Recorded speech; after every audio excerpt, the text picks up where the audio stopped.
వక్రతుండ మహాకాయ సూర్యకోటి సమప్రభ నిర్విఘ్నం కురు మే దేవ సర్వకార్యేషు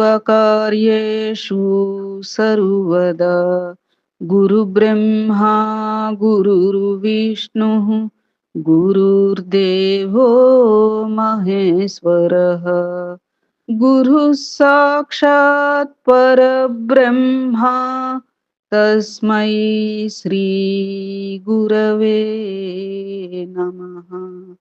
శరదా శరదాంభోజ వదనా వదనాంబుజే సర్వదా సర్వదాస్మాకం సన్నిధిః సన్నిధిం క్రియాత్.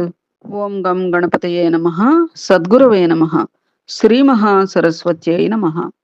మనం శ్రీ దత్తపురాణం తృతీయ భాగంగా దత్తాత్రేయుడు కార్తవీర్యార్జునునికి చేసినటువంటి యోగబోధ అనే అంశం రీత్యా తెలుసుకున్నాం.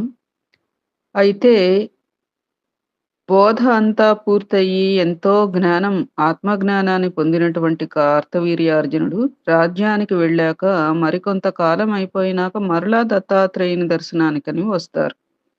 ఆ వచ్చినప్పుడు ఏమన్నాడు, ఏమిటి మళ్ళీ వచ్చావు అనంటే, ఏం చేయను స్వామి, లోకాన్ని చూస్తూ ఉంటే కొత్త కొత్త ప్రశ్నలన్నీ నాకు ఉత్పన్నమవుతున్నాయి. మరి అంతేకాక ఈ సత్కర్మాచరణ వల్ల కలిగే పుణ్యం, దుష్కర్మాచరణ వల్ల కలిగే పాపం మీ ముఖతః వినాలని ఉంది అని చెప్పంటారు. అంతేకాకుండా అసలు ఇంకొక పెద్ద సందేహం కలుగుతోంది నాకు. ఏమిటంటే, మానవుడు సహజంగా సుఖాభిలాషి కదా, అట్లాంటిది కావాలని కష్టాలు ఎందుకు కోరి తెచ్చుకుంటున్నారు అంటే ఏమిటి అని అంటే, మాఘమాసం అంటే ఎంతో ఎముకలు కొరికే చలిలో తెల్లవారుజామునే పిల్లలు వృద్ధులు అందరూ కూడా ఈ యొక్క నదులలో చెరువులలో వీటిల్లో స్నానాలు, చన్నీటి స్నానాలు ఇలా చేస్తున్నారేమిటి, ఇదేమైనా వ్రతమా లేకపోతే దాని ఫలితం ఏమిటసలు అని చెప్పి అడుగుతారు. అప్పుడు దత్తాత్రేయుల వారు మాఘమాస మాహాత్మ్యం గురించి చెప్పడం ఆరంభిస్తారమ్మా. అదేమిటో మనం తెలుసుకుందాం. ఏ ఓం ద్రాం దత్తాత్రేయాయ నమః. మాహిష్మతి పురాధీశ, మంచి ప్రశ్న వేశావు. వెనుకటికి బ్రహ్మదేవుడు నారదుడికి చెప్పాడు, మాఘ స్నాన ఫలం బహుదొడ్డది. ఆత్మస్వరూపాన్ని విస్మరించిన సకామ కర్ములకి అభీప్సిత సుఖ సంతోషాలు ప్రసాదిస్తుంది. నిష్కామ కర్ములకు అంతర్బహిశుద్ధితో పాటు నెమ్మదిగా ఆత్మప్రకాశాన్ని అందిస్తుంది. అది ఎంతా చెబుతాను, అందరూ శ్రద్ధగా ఆలకించండి. దేశం, తీర్థం, శ్రద్ధ, ఆచరణ వీటిలో ఉండే తారతమ్యాలను బట్టి మాఘస్నాన ఫలంలోనూ హెచ్చుతగ్గులు ఉంటాయి. మన భారతవర్షం విశేషించి కర్మభూమి.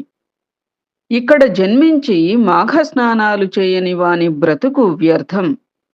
మాఘస్నానం చేయని వాడు ఎన్ని సత్కర్మలు ఇతరములు చేసినా అవన్నీ నిష్ఫలమైపోతాయి.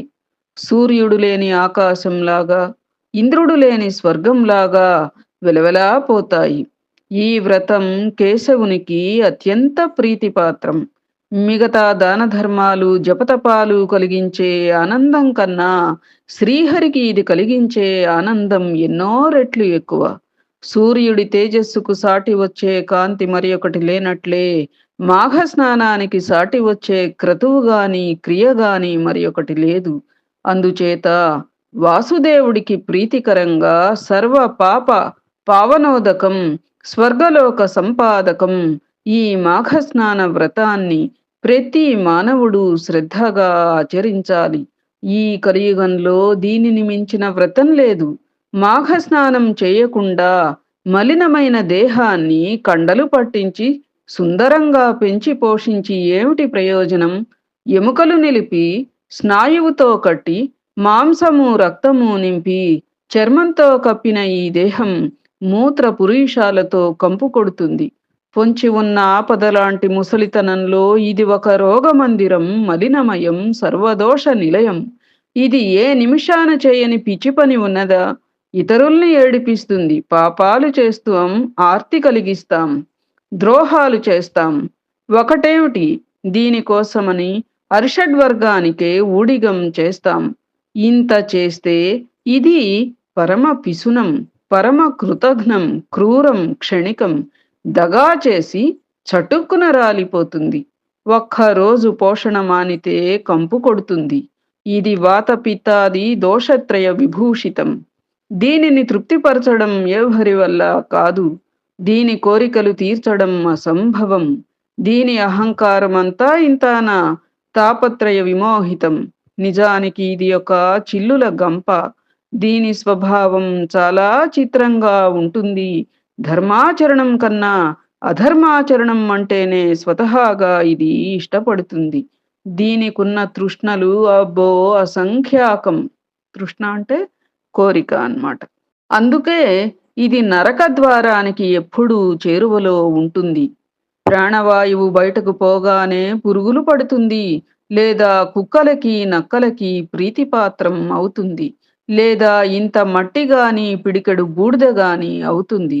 ఇలాంటి నశ్వరమైన ఈ శరీరానికి కనీసం మాఘస్నానమైనా లేకపోతే అది ఇంకెంత వ్యర్థమో ఆలోచించు. విష్ణు భక్తి లేని విప్రుడు, యోగి లేని శ్రాద్ధం అంటే భోక్త లేని శ్రాద్ధం, బ్రాహ్మణుడు లేని రాచరికం, సదాచారం లేని వంశం ఇవి నిరర్థకాలు. దంభంతో కూడిన ధర్మం, క్రోధంతో కూడిన తపస్సు, సంశయంతో కూడిన జ్ఞానం, ప్రమాదంతో కూడిన శృతం ఇవి కూడా వ్యర్థాలు. పతిలేని ఇల్లాలు, స్త్రీ సాంగత్యం మరిగిన బ్రహ్మచారి, ప్రజ్వలించని అగ్నిహోమం, సాక్షిలేని భుక్తి, పరపోషణలో ఉన్న కన్య, తన పొట్ట కోసమే చేసుకున్న వంట, శూద్రభిక్షతో చేసిన యాగం, లోభి దగ్గరున్న ధనం, అభ్యాసానికి దూరమైన విద్య, శత్రుత్వాలు పెంచుకునే రాజు, పొట్టకూటి కోసం చేసే తీర్థయాత్రలు, వ్రతాలు, సత్యదూరమైన వాక్కు, సందిగ్ధమైన మంత్రం, పైశూన్యమైన సంభాషణం, వ్యగ్రచిత్తమైన జపం ఇవన్నీ వృధా వృధా. అశ్రోత్రియుడికి ఇచ్చిన దానం, నాస్తికమైన లోకాలు, శ్రద్ధలేని ఆముష్మిక కర్మలు వ్యర్థం. అలా మాఘస్నానం లేని మానవ జన్మ కూడా వ్యర్థం. సూర్యుడు మకరంలో ఉదయిస్తున్న వేళ మాఘస్నానం చేయని వాడు పాపాలు పోగొట్టుకోగలడా? స్వర్గం చేరుకోగలడా? అసంభవం. రాజా, మాఘమాసంలో సూర్యోదయ వేళ నదీ జలాలన్నీ పంచమహాపాతకులను, ఉపపాతకులను చూసి రండి రండి, దయచేసి ఒక్కసారి మా నీటిలో మునగండి, మీ పాపాలు తొలగించుకోండి, మంచి తరుణం మించిన దొరకదు అని గొంతెత్తి పిలుస్తాయి తెలుసా.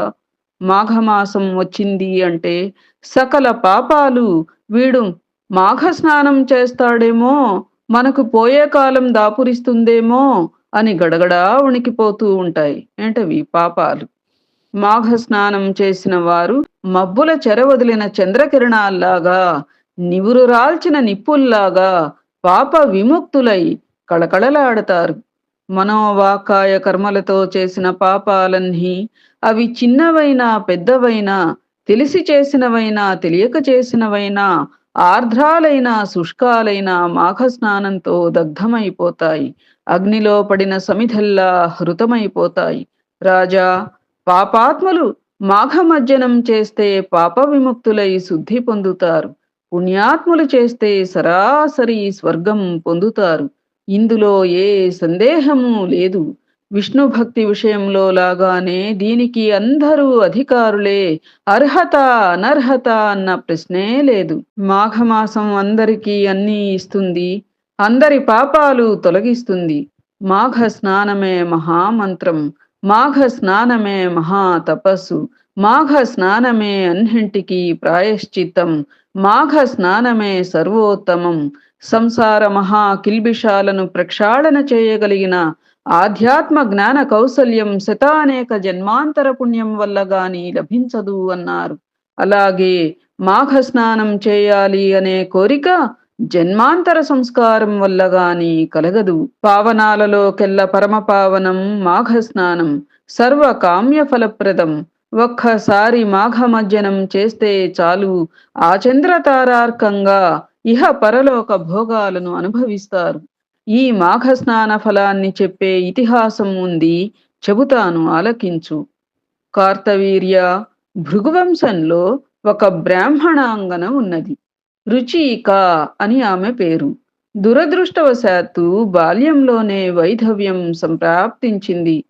ఆ దుఃఖం తట్టుకోలేక ఘోరమైన తపస్సు చేసింది. వింధ్యాచలం చేరువలో ప్రవహిస్తున్న రేవానది ఒడ్డున అకరంటకం అనే క్షేత్రంలో తీవ్ర తపస్సు చేసింది. నారాయణ ధ్యాన పరాయణగా, సదాచారవతిగా, సంగ వివర్జితగా, జితేంద్రియగా, జిత క్రోధగా, సత్యవాదినిగా, మితభాషిణిగా, సుశీలగా, దానశీలగా, దేహ శోషణశాలినిగా, నియమనిష్టలతో తపస్సు సాగించింది. ఉంచవృత్తితో ధాన్యం గింజలు ఏరి తెచ్చుకుని వాటిని వండి అగ్నికార్యం తీర్చుకుని పితృదేవత అతిథులకు పెట్టి షష్టకాలంలో తాను భుజించేది. కృచ్ఛ్ర, అతికృచ్ఛ్ర, పారాక, తప్తకృచ్ఛాది వ్రతాలను ఆచరిస్తూ తపస్సు సాగిస్తోంది. మాఘమాసం వచ్చిందంటే చాలు, నర్మదా నదిలోను, రేవా కపిల నది సంగమ స్థలంలోనూ నిత్యము స్నానాలు చేసేది. వల్కలు ధరించి స్థిర చిత్తంతో దృఢ దీక్షతో నారాయణ మహామంత్రం జపించేది. కొంతకాలానికి తపో నియమాలతో కుంగి కృషించి రుచీక తనువు రాలిపోయింది. మాఘ స్నానాల పుణ్యఫలం వలన విష్ణులోకంలో 4000 యుగాలు నివసించింది. అప్పుడు బ్రహ్మదేవుడు సుందోపసుందుల్ని నాశనం చేయడం కోసం ఈ రుచీకను తన సత్యలోకంలో అవతరింపచేశాడు. మాఘ స్నాన పుణ్యశేషం వలన సౌందర్య రాశిగా, దేవతా సమ్మోహినిగా, అపరాంగన శిరోమణిగా బ్రహ్మలోకంలో అవతరించింది. బ్రహ్మ సంబరపడి తన పన్నాగం నెరవేరుతుందని గ్రహించినాడు. మృగశాపాక్షి, దైత్యుల్ని నాశనం చేయాలి, వెంటనే బయలుదేరు అని ఆజ్ఞాపించినాడు. తిలోత్తమ వీణాపాణి అయి బ్రహ్మలోకం నుండి ఆకాశ మార్గాన బయలుదేరింది. దేవతా శత్రువులైన ఆ దైత్యులున్న ప్రాంతానికి చేరుకుంది. అది రేవా నది అవతలి తీరం. సుందోపసుందులు అక్కడ విడిది చేసి ఉన్నారు. ఆ గుడారాలకు అల్లంత దూరాన రేవానది ఎగువన అశోకవనం ఉంది. అక్కడ తాను దిగింది. దిగుతూనే ఒక కంకేళి తరుమూలం దగ్గర వీణను ఉంచి తాను నదీ స్నానానికి దూకింది. అర్థమైందిగా అమ్మ, ఆ రుచికే ఇలా తిలోత్తమగా జన్మించిందన్నమాట. తిలోత్తమని బ్రహ్మదేవుడి ఇట్లా పంపించారు సుందోపసుందుల అంతం కోసం. ఏ ఈతలు కొడుతూ ఆనందంగా ఉత్సాహంగా చాలాసేపు జలకాలు ఆడింది. ఆమె తను పరిమళాలు నీటిలో కరిగి దిగువకు ప్రవహించినాయి. దైత్య వీరుల ముక్కుపుటాలు ఆశ్చర్యంతో ఆనందంతో స్పందించినాయి. స్కంధావారంలో కలకలం బయలుదేరింది. స్కంధావారం అంటే దైత్య సైన్యంలో. ఆ దివ్య పరిమళం ఎక్కడిదో ఎవరిదో తెలుసుకుందామని దైత్య గూఢచారులు నాసికలు విపార్చుకుని తీరం వెంబడి ఎగువకు నడక సాగించారు. అశోకవనం చేరుకున్నారు. అప్పటికి తిలోత్తమ స్నానం ముగించి మంకెన పువ్వు లాంటి నాజూకు చీరను కుచ్చిళ్లు పోసి కట్టుకుని అదే రంగు రవిక తొడుక్కుని నల్లని సిగలో తెల్లని మాలతో కుసుమాలు ధరించి కదులుతున్న కంకణాలు, వదరుతున్న నూపురాలు, గునుస్తున్న మణిమేఖల ధరించి గుండెల మీద ఎగసి పడుతున్న ముత్యాల దండలతో, చిరుగాలికి లాస్యం చేస్తున్న నీలి ముంగురులతో ఆ కంకేళీ వృక్షం మొదటి శిలా వితర్ధిక మీద ముద్దుగా వయ్యారంగా కూర్చుని వీణను పలికిస్తోంది. దానితో తాను స్వరం కలిపి పాడుతోంది. చంద్రకళలాగా హృదయాన్ని పరవశింపచేస్తున్న తిలోత్తమను దైత్యభటులు చూచారు. ఆశ్చర్యచకితులై ఆనందపులకితులై చూచారు. క్షణంలో తేరుకుని పరుగు పరుగున వెళ్లి సుందోపసుందులకు విన్నవించారు. దేవతాంగనా, దానవాంగనా, నాగాంగనా, యక్షాంగనా ఏమో తెలీదు, కానీ నారీరత్నం, సర్వోత్తమ, సర్వథా ఉత్తమ. మీరు రత్నభోక్తలు. సృష్టిలో ఉత్తమమైన ఏ వస్తువైనా మీకు స్వాధీనం కావలసిందే. ఆమె నారీరత్నం. ఇక్కడికి చేరువలోనే అశోకవనంలో ఒంటరిగా కూర్చుని ఉంది. జగన్మోహనంగా వీణను పలికిస్తోంది, తాను పాడుతోంది. మన్మథుడిని సైతం మోహింపజేసే సౌందర్యం. ఇంతకన్నా మేము వర్ణించలేం ప్రభు. బయలుదేరండి, మీ కళ్ళతో మీరు చూడండి. గూఢచారులు ఇలా చెప్పేసరికి సుందోపసుందులు బయలుదేరారు. సుందుడు తాగుతున్న మధువును విసిరివేసి ఒక్క ఉదుటన నిలబడ్డాడు. అప్సరాంగనలతో కృత్రిమ సరోవరంలో జలకేళి సలుపుతున్న ఉపసుందుడు కూడా మదగజంలాగా గట్టుకి వచ్చాడు. ఇద్దరం వెళదామంటే వెడదాం అనుకున్నారు. కాలదండాల్లాగా భయంకరమైన ఇనపగదులను భుజాలకెత్తుకుని ఎడమ చేతితో మీసాలు త్రిప్పుతూ భూమి దద్దరిల్లేలాగా అడుగులు వేస్తూ రెండు మహాపర్వతాలలాగా సుందోపసుందులు బయలుదేరారు. వీరిద్దరిని సంహరించడానికి వచ్చిన చండికలా కూర్చున్న తిలోత్తమ దగ్గరకు వచ్చారు. ఆమె సౌందర్యం, ఆమె గాన మాధుర్యం వారిద్దరిలోనూ మన్మథాగ్నిని మరింత ప్రజ్వలింపచేసింది. సోదరా, పోటీకి రాకు. ఈ సుందరిని నేను స్వీకరిస్తాను అంటే నేనే స్వీకరిస్తాను అని ఇద్దరూ వివాదపడినారు. అది చిలికి చిలికి గాలివానగా మారింది. గదాయుద్ధంగా మారింది. కాలమహిమ. పరస్పరం చవబాదుకున్నారు. చివరికి సుందోపసుందులు ఇద్దరూ ప్రాణాలు వదిలారు. అయ్యో, ఈ మహాతల్లి ఎవరో! ఈవిడ కోసం మన ప్రభువులు ఒకరినొకరు చంపుకున్నారే అని దైత్య సైన్యం విలపించింది. వజ్రాయుధం నిశ్శబ్దంగా పర్వత శిఖరాలను కూల్చినట్లు ఇద్దరిని మడియించిన తిలోత్తమ దశ దిశలకు తన వీణానాదంతో ఈ శుభవార్తను అందిస్తూ ఆకాశానికి ఎగిరిపోయింది. బ్రహ్మలోకం చేరుకుంది. బ్రహ్మ సంతోషించి, చంద్రముఖి, నీకు సూర్యరథంలో స్థానం కల్పిస్తున్నాను. ఆకాశంలో సూర్యుడు ఉన్నంత వరకు నీవు సూర్యలోకంలో సమస్త భోగాలను అనుభవించు అని వరం ప్రసాదించినాడు. కార్తవీర్య, ఆ బ్రాహ్మణి రుచిక మాఘస్నాన పుణ్యం వలన అప్సరోవరాంగనయై తిలోత్తమగా దేవకార్యం సహితం నిర్వహించి అటుపైన అతి దుర్లభమైన సూర్యలోకంలో ఇష్టభోగాలు ఇప్పటికీ అనుభవిస్తూ ఉన్నది. అందుచేత అందరూ ప్రయత్నపూర్వకంగా శ్రద్ధగా మాఘస్నానాలు చేయాలి. సకల పురుషార్థాలు సిద్ధిస్తాయి. సకల పాతకాలు నశిస్తాయి. నదీ తీరంలో చేసిన మాఘ స్నానానికి నీవు చేసే కోటి యజ్ఞాలు కూడా సాటిరావు. తదుపరి అంశం హేమకుండలోపాఖ్యానం. కార్తవీర్యార్జున, మాఘస్నాన మహిమ తెలిసింది కదా. నీకిప్పుడు అత్యంత పురాతనమైన మరియొక వృత్తాంతం చెబుతాను. సదాచారాలను, వాటిని ఆచరిస్తే కలిగే పుణ్యాలను, ఆచరించనందువలన వచ్చిపడే అనర్థాలను అన్నీ ఇందులో ప్రస్తావనకు వస్తాయి. కృతయుగం నాటి మాట ఇది, వినుము. నైషధ మహానగరంలో హేమకుండులుడు అనే వైశ్యుడు ఉండేవాడు. కుబేరుడితో సాటి వచ్చే సంపన్నుడు, సత్కులీనుడు. విప్ర అగ్నిదేవత పూజలు తప్పక చేసే అలవాటు ఉన్నవాడు. కృషి, వాణిజ్యము అతని ప్రధాన వృత్తులు. గోవుల్ని, గుర్రాల్ని, మహిషాల్ని కొనడం, బాహా పెంచడం, ఎక్కువ సొమ్ముకి అమ్మడంతో పాటు బాహా ఆర్జించినాడు.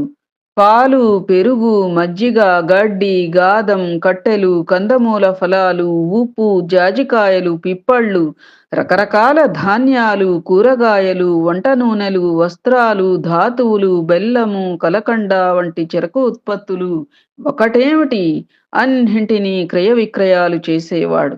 లాభాలు బాగా గడించేవాడు. 8 కోట్ల సువర్ణ టంకాలు నిల్వ చేశాడు. సంపన్నులలోకెల్లా సంపన్నుడైనాడు. అమ్మడం, కొనడం, లాభాలు గడించడం, ఈ వ్యాపకంతోనే అతడికి తెలియకుండానే వయస్సు గడిచిపోయింది.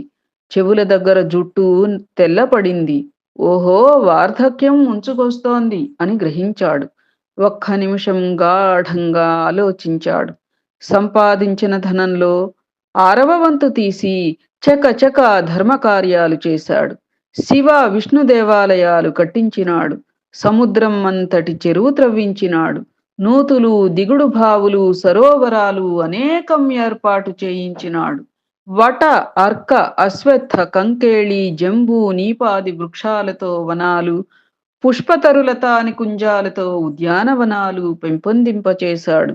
ఉదయం నుండి సాయంకాలం వరకు నిత్యము నిరతాన్నదాన పథకం అమలు జరిపాడు. నగరం వెలుపల నాలుగు దిక్కులా అందంగా చలివేంద్రాలు ఏర్పాటు చేశాడు. పురాణాలు చెప్పిన షోడశ మహాదానాలు చేయమన్న వేళ, చేయమన్న చోట, చేయమన్న తీరుగా చేశాడు. చివరకు యావజ్జీవ ప్రాయశ్చిత్తం కూడా యథావిధిగా జరిపించుకున్నాడు. యోగ్యులు, సమర్థులు అయిన తన కుమారులు శ్రీకుండల వికుండలకు ఇద్దరికీ ఇల్లు, వాకిలి, మిగిలిన సంపద అప్పగించి తాను భార్యతో కలిసి వానప్రస్థానికి వెళ్ళిపోయాడు.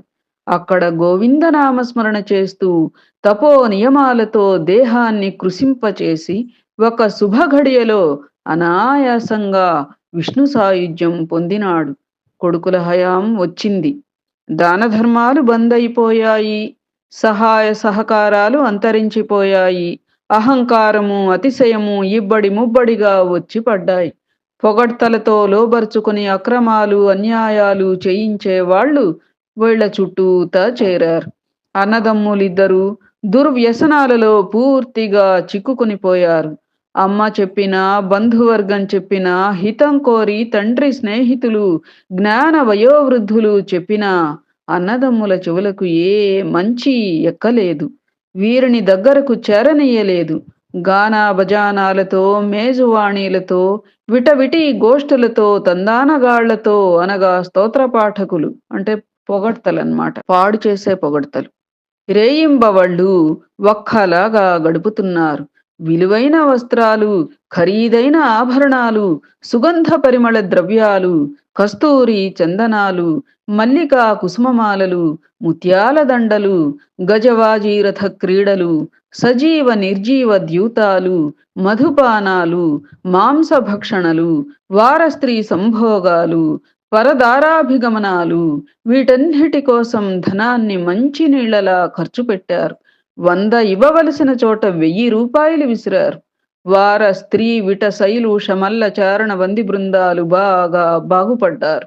అనవసర అసత్కార్య వ్యయాలతో పిత్రార్జితమంతా ఊసర క్షేత్రంలో పోసిన విత్తనాలు అయింది. సభ్య సమాజం కోసం ఖర్చు పెట్టలేదు. బ్రాహ్మణ ముఖత ఖర్చు పెట్టలేదు. సర్వ పాప వినాశకుడైన శ్రీ మహావిష్ణువు సమార్చన కోసం ఖర్చు చేయలేదు.